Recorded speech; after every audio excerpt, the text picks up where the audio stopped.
Subject है reasoning ability, chapter का नाम है कोडिंग डिकोडिंग और टॉपिक का नाम है कंडीशनल कोडिंग डिकोडिंग। इसको कंडीशनल क्यों बोला जाता है? क्योंकि यहाँ पे इस पर्टिकुलर क्वेश्चन में आपको कंडीशन मिलती है। तो यहाँ पे सीन कुछ इस प्रकार सा है, आपको कुछ प्रीसेट एक टेबल मिल जाएगा और उसके बेस्ड ऑन आपको एक वर्ड दिया जाएगा या रैंडम नंबर ऑफ कैरेक्टर्स दिए जाएंगे, तो आपको उसके अनुसार, ये कंडीशन के अनुसार उसका कोडेड फॉर्म बताना है। बड़ा ही आसान है, अगर एग्जाम में आता है तो आपको 3 से 5 नंबर आराम से दे जा सकता है, वो भी सस्ते भाव में। तो चलिए शुरुआत करते हैं, टेबल बाद में देखते हैं, सबसे पहले कंडीशन को पढ़ते हैं 1 बाय 1 कंडीशन। तो सबसे पहली कंडीशन क्या लिखी है? If the first letter is a vowel. Vowel क्या होता है? अगर ABCD आप बोलते हो तो उसमें A, E, I, O, U, ये 5 लेटर जो हो गए, 5 कैरेक्टर बोलो या लेटर बोलो, तो वो वोवेल बोले जाएंगे, ठीक है। So if the first letter is a vowel, मतलब अगर कोई वर्ड है 5 शब्द का है या फिर उससे ज़्यादा भी हो सकता है, हमें उससे कोई मतलब नहीं है। अगर पहला लेटर वोवेल है, मैंने V सिंबल इसलिए किया है कि वोवेल का V लिखा है, ठीक है, ताकि हमें थोड़ा माइंड रिप्रेजेंट रहे कि V stand for vowel. If the first letter is a vowel, अगर पहला लेटर वोवेल होता है, and the last digit is a divisible by 2, अगर आखिरी डिजिट दिया है और डिजिट डिविजिबल बाई 2 है, यानी 2 से डिवाइड कर देना है, then both are to be coded as plus, तो दोनों की जगह पे जो सिंबल रखा जाएगा ना, इररिस्पेक्टिव ऑफ दिस टेबल में कुछ भी दिया हो, बट उसकी जगह पे हमें कोड रखना है प्लस। कंडीशन समझ में आई? क्वेश्चन देखोगे तो और समझ में आएगी। अभी जस्ट ये समझो कि अगर वर्ड का पहला लेटर वोवेल है और आखिरी डिजिट 2 से डिवाइड हो रहा है, तो दोनों ही जगह पे हमें प्लस कोड का इस्तेमाल करना है। ये कंडीशन नंबर 1 हो गई। अब कंडीशन नंबर 2 की बात करते हैं। 2 कंडीशन क्या कहता है? If the first as well as the last digit is odd. Odd किसे बोलते हैं? 1 3 5 7 9 11 एंड सो ऑन, इन सबको ऑड नंबर बोला जाता है। और इसके रिमेनिंग जो बच गए 2 4 6 8, उसको इवन बोला जाता है, ठीक है। सो अगर पहला first as well as the last digit is odd, अगर पहला डिजिट भी ऑड है और आखिरी डिजिट भी ऑड है, तो क्या करना है? Then both are to be coded by the code of the first digit, दोनों ही कोड होंगे by the using code of first digit, यानी पहले ही डिजिट का कोड यहाँ पे तो लगेगा ही, साथ ही साथ वो आखिरी के जगह पे भी लगेगा, यानी हमें आखिरी डिजिट जो होगा उसका कोड इस्तेमाल नहीं करना है, पहले जो डिजिट होगा उसी का कोड दोनों की जगह पे रखना है। और थर्ड कंडीशन, एक बार कंडीशन समझ लोगे ना, फिर बड़ा आसान है इसको क्वेश्चन आंसर करना। और थर्ड कंडीशन क्या कहती है? If the first letter is a consonant. Consonant क्या होता है? A-E-I-O-U जो वोवेल है उसको छोड़ के बाकी सारे जो कैरेक्टर बच गए उसको कॉन्सोनेंट बोलते हैं। सो अगर पहला लेटर कॉन्सोनेंट होता है, यानी C स्टैंड फॉर कॉन्सोनेंट, तो and the last letter is odd number, और आखिरी लेटर क्या होना चाहिए? Odd number, then the code of the first and the last elements are to be interchange. तो हमें क्या करना है? पहले लेटर का कोड आखिरी में रखना है, इंटरचेंज करना मतलब, और आखिरी लेटर का कोड पहले रखना है, ठीक है। तो तीनों कंडीशन समझ में आ गई अच्छे से? अगर समझ में आ गई है तो आगे बढ़ते हैं, नहीं समझ आई तो एक बार रिपीट करके वापस से पढ़ लेना। देखो लैंग्वेज है, लैंग्वेज जितनी अच्छे से पढ़ोगे, जितनी अच्छे से समझ लोगे, उतनी अच्छे से आपके क्वेश्चन आंसर बन जाएंगे। रीजनिंग में पढ़ना बहुत इंपॉर्टेंट है। चलिए सबसे पहला सवाल देखते हैं। तो सबसे पहला सवाल हमें दिया गया है, देखो हमें सवाल में कुछ इस प्रकार से मिलता है MK6CF1, इसका कोई मतलब नहीं होता, हमें जस्ट कंडीशन के अनुसार हमारा काम करना हो। तो चलिए इसकी कोडेड फॉर्म ढूंढ लेते हैं कि सही आंसर क्या होगा। देखो पहली कंडीशन तो ये कह रही थी कि पहला अगर वोवेल हो तो, और वोवेल क्या होता है?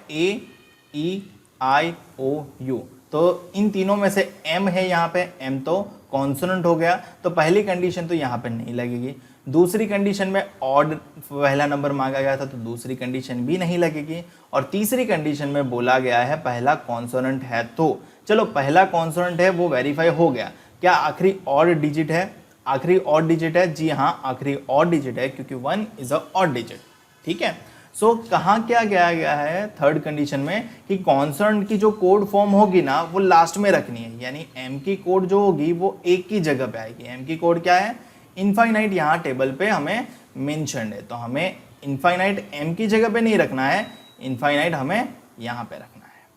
और आखिरी डिजिट जो ऑड है उसकी कोड हमें पहले m की जगह पे रखनी है। आखिरी क्या है, 1 है, तो 1 की कोड टेबल में से ढूंढनी है और वो पावर दिखा रही है, तो पावर आएगा m की जगह पे। ठीक है, अब बाकी सारी कोड एज इट इज रहेगी। k की जो कोड बन रही है, कॉपीराइट बन रही है, तो वो यहाँ पे होगा। 6 की जो कोड बन रही हो, 6 की कोड का क्या बन रही है, ये रहा, पाउंड बन रहा है, तो पाउंड यहाँ पे आएगा। और कैपिटल C की कोड क्या बन रही है, @ तो @ यहाँ पे आएगा। और F की कोड जो बन रही होगी वो भी यहीं पे आएगी, F की कोड डॉलर बन रही है, सो डॉलर यहाँ पे आएगा। अब ऑप्शन में से हमें ढूंढना है। देखो पहले तो पावर चाहिए, तो पावर वाले ये ABC दिख रहे हैं, बाकी D एलिमिनेट हो गया। लास्ट में इनफाइनाइट चाहिए, तो लास्ट में इनफाइनाइट 2 दिख रहे हैं, ये भी एलिमिनेट हो गया। अब बचे हुए बीच में, हाँ डायरेक्ट अगर आप जाते तो भी आपको मिल जाता, बट आपको ये चीज़ ध्यान में रखनी होती है। तो अब इन दोनों में से ही करना है, दूसरा तो कॉपीराइट ही रहने वाला है। तीसरे में डॉलर आ रहा है, पाउंड आ रहा है, यहाँ पे तीसरे में पाउंड आ रहा है, तो यहाँ पे डॉलर वाला कैंसिल आउट हो जाएगा और आपका आंसर हो जाएगा ऑप्शन C। ठीक है, तो ये तो मैंने आपको पूरी कोड बना के दिखाया ताकि आपको आइडिया मिले, बट अगर हम इसको डायरेक्ट भी करते हैं तो अच्छे से हो जाता है। चलिए दूसरा सवाल देखते हैं। दूसरा सवाल हमें मिलता है FE1KI6। सो यहाँ पे F जो है वो कॉन्सोनेंट है, और यहाँ पे वोवेल तो लगेगा नहीं, ऑड लगेगा नहीं, कॉन्सोनेंट वाला लग जाएगा। और लास्ट में डिजिट ऑड मांगा है, बट यहाँ पे तो इवन है, 6 इज अ इवन डिजिट, तो लास्ट वाली कंडीशन भी नहीं लगेगी। जब तीनों कंडीशन नहीं लगती, मान लो फर्स्ट भी फेल हो जाए, सेकंड भी फेल हो जाए, थर्ड भी फेल हो जाए, तो एज इट इज जो कोड बनती है वो डाल देनी है। जैसे F की कोड क्या होगी, F की कोड यहाँ पे डॉलर दिखा रही है, तो F की कोड डॉलर होनी चाहिए। और लास्ट वाली कोड पहले देखो, लास्ट वाली कोड 6 की पाउंड होनी चाहिए। अब पहले तो वो ऑप्शन देख लो कि जिसमें स्टार्टिंग डॉलर से हो रहा है और आखिरी पाउंड से हो रहा है। स्टार्टिंग डॉलर से आखिरी पाउंड से पहला वाला ऑप्शन नहीं है, दूसरा वाला स्टार्टिंग डॉलर से तो हो रहा है बट आखिरी पाउंड नहीं है, तो वो भी कैंसिल आउट हो जाएगा। अब ये दो ऑप्शन में से आपको स्टार्टिंग डॉलर मिल रहा है, आखिरी पाउंड मिल रहा है। अब देखो दूसरा ही सिंबल आपको डिफरेंट दिख रहा है, तो दूसरा सिंबल क्या है, दूसरा कैरेक्टर ई है। ई की जगह पे क्या इस्तेमाल किया गया है, तो ई की जगह पे ग्रेटर देन सिंबल इस्तेमाल किया है, तो हमारा ऑप्शन डी भी एलिमिनेट हो जाएगा। अब एक बार वेरीफाई कर लेना ज़रूरी है कि ये ऑप्शन कंप्लीटली करेक्ट है कि नहीं, क्योंकि अगर ये कंप्लीटली करेक्ट नहीं होता है तो आप नन ऑफ दीज मार्क करेंगे। और कभी कभी पेपर को ज़्यादा ट्रिकी बनाने के लिए शायद हो सकता है कि इसमें भी आपको कन्फ्यूजन दिया जा सकता है, बट अगर टाइम कम है तो आप ऑप्शन सी मार्क कर लो। मेजॉरिटी केसेस में वो सही ही निकलेगा। जैसे कि 1 के लिए क्या इस्तेमाल हुआ है, पावर इस्तेमाल हुआ है, तो 1 के लिए पावर ये करेक्ट है। फिर के लिए क्या इस्तेमाल हुआ है, के लिए कॉपीराइट इस्तेमाल हुआ है, तो ये भी करेक्ट है। और फिर आई के लिए क्या इस्तेमाल हुआ है, आई के लिए म्यू इस्तेमाल हुआ है, तो ये भी करेक्ट है। यानी हमारा option number C is completely correct answer. ठीक है, बट अगर इसमें कुछ मिसमैच होता तो हम नन ऑफ दिस मार्क करते। समझ में आई बात। चलिए क्वेश्चन नंबर 3 देखते हैं। क्वेश्चन नंबर 3 में पहला नंबर है, आखिरी भी नंबर है, और दोनों ही नंबर ऑड दिख रहे हैं। और मुझे याद आ गई कि कंडीशन नंबर 2 जो है वो पहला और आखिरी ऑड है, तो पहले वाले की जो कोड होगी वो दोनों की जगह आएगी, यानी पहले भी वही रहेगी और आखिरी में भी वही रहेगी। सो 5 नंबर पहला है और उसकी कोड है डेल। सो हमें ये यहाँ पे भी होना चाहिए और यहाँ पे भी रखना है, तो शुरुआत और स्टार्टिंग जिससे हो वो आंसर होना चाहिए। तो option B C D eliminate हो जाएंगे, क्योंकि शुरुआत तो हो रही है बी सी की बट अंत नहीं हो रहा है, और डी में तो शुरुआत ही नहीं हो रही है। अब बीच वाले को वेरीफाई कर लेना ज़रूरी है अगर टाइम है तो जी के लिए एक्सक्लेमेशन होना चाहिए। जी हाँ बिल्कुल, जी के लिए एक्सक्लेमेशन है, तो ये एक्सक्लेमेशन हो गया। 2 के लिए लेस देन होना चाहिए, तो 2 के लिए लेस देन है।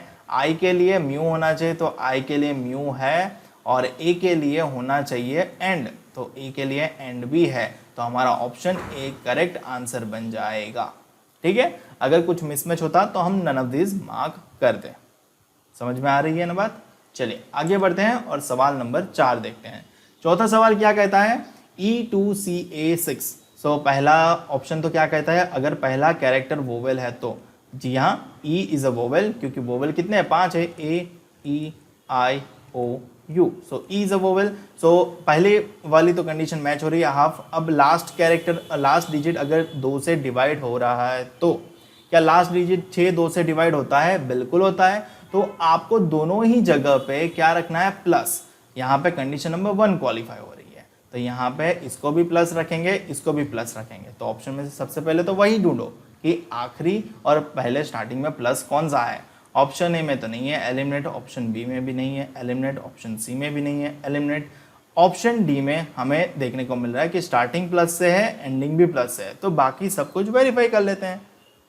2 के लिए क्या एक कोड यूज की गई है, लेस देन, तो क्या लेस देन है जी, यहाँ है। फिर सी के लिए क्या यूज हुआ है, सी के लिए यूज हुआ है एट द रेट, तो यहाँ पे सी एट द रेट है, जी हाँ है, सी भी करेक्ट है। और ए के लिए क्या यूज हुआ है, ए के लिए एंड यूज हुआ है, तो ए भी करेक्ट है। तो आपका ऑप्शन डी करेक्ट आंसर हो जाएगा। समझ आ रहा है ना। चलिए आगे बढ़ते हैं और जानते हैं क्वेश्चन नंबर 5, आखिरी क्वेश्चन इस सेट का। तो यहाँ पे क्या हो रहा है, पहला वोवेल हमें मिलता है, वोवेल है जी है, क्योंकि आई वोवेल है, और लास्ट वाला 2 से डिवाइड हो रहा है नंबर, तो हमें दोनों ही जगह पे क्या चाहिए, प्लस चाहिए, यहाँ पे भी प्लस और यहाँ पे भी plus. So option number B ही आंसर होना चाहिए। बट एक बार वेरीफाई कर लेते हैं, क्या सी एट द रेट बन रहा है, सी एट द रेट बन रहा है, तो सी एट द रेट हो गया, करेक्ट है। क्या 2 लेस देन है, 2 लेस देन हो रहा है, तो ये भी करेक्ट है।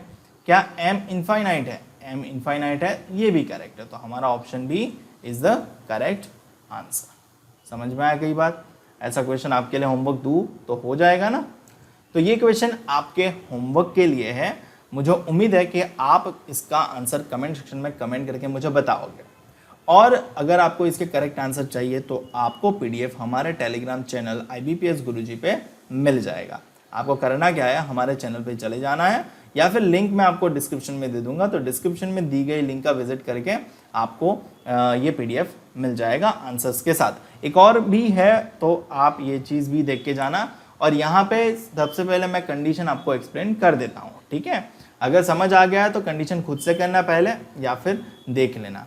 तो फर्स्ट कंडीशन क्या कह रही है, first letter is a vowel, पहला लेटर यदि वोवेल होता है तो, and the last letter is a consonant, आखिरी लेटर कॉन्सोनेंट होता है तो, both are to be coded as 0, तो वोवेल की जगह भी 0 आएगा और कॉन्सोनेंट की जगह भी 0 आएगा। ये 0 है, ठीक है, ध्यान रखना। Next, if the first letter is a consonant and the last letter is a vowel, इसका उल्टा, पहला लेटर कॉन्सोनेंट हो और आखिरी लेटर वोवेल हो, both are to be coded as copyright, दोनों ही जगह पे हमें कॉपीराइट लगाना है। और तीसरी condition, if the first as well as last letter is a vowel, पहला और आखिरी दोनों लेटर वोवेल है, तो both are to be coded as code for the first letter, दोनों ही सूरत में हमें पहले लेटर की कोड का इस्तेमाल करना है, पहले भी और आखिरी भी। बाकी सभी कोड एज इट इज रहेगी, जैसी दी गई है टेबल के अनुसार। समझ में आ रही है बात, ठीक है। अब आपको ये कंडीशन समझ ली, तो ये 5 सवाल आपको करने हैं, फर्स्ट, सेकंड, थर्ड, ओके 5 ही थे, तो मैंने 5 आपको बता दिए, यही है ना, हाँ, के, डी और एफ। हाँ, तो इसके आंसर आपको कमेंट सेक्शन में कमेंट करके बताने हैं। एक और होमवर्क है, ये वाला भी आपके लिए होमवर्क है। यहाँ पे भी आपको मैं कंडीशन अगर आप चाहो तो एक्सप्लेन कर देता हूँ। If both the first and last letter are group of the group are vowels, यानी both the first and the last letter of the group are vowel, यानी पहला भी वोवेल है और आखिरी भी वोवेल है। Their codes are to be interchange, interchange करना है मतलब पहले वाले ही कोड आखिरी में रखनी है और आखिरी वाले ही कोड पहले में रखनी है। ये कंडीशन नंबर 1 है। दूसरी कंडीशन क्या है, if the first letter is a consonant and the last letter is a vowel, पहला लेटर कॉन्सोनेंट है और आखिरी लेटर वोवेल है, both are to be coded as code for the consonant, दोनों ही सूरत में हम कॉन्सोनेंट की कोड का इस्तेमाल करेंगे, वोवेल की कोड का इस्तेमाल नहीं करेंगे। सो मैंने कंडीशन एक्सप्लेन कर दिया, ये कंडीशन नंबर 2 है। तो इसके बेस्ड ऑन आपको इसके आंसर बताने हैं। तो ये 5 सवाल के आपको आंसर कमेंट करके बताने हैं। और जैसा कि मैंने आपको बताया, आपको हमारी पीडीएफ हमारे टेलीग्राम चैनल पर मिल जाएगी, लिंक आपको डिस्क्रिप्शन में मिल जाएगा। और आपने प्रीवियस वीडियो नहीं देखा है तो एक बार ज़रूर देख लेना। मिलते हैं अगले वीडियो में।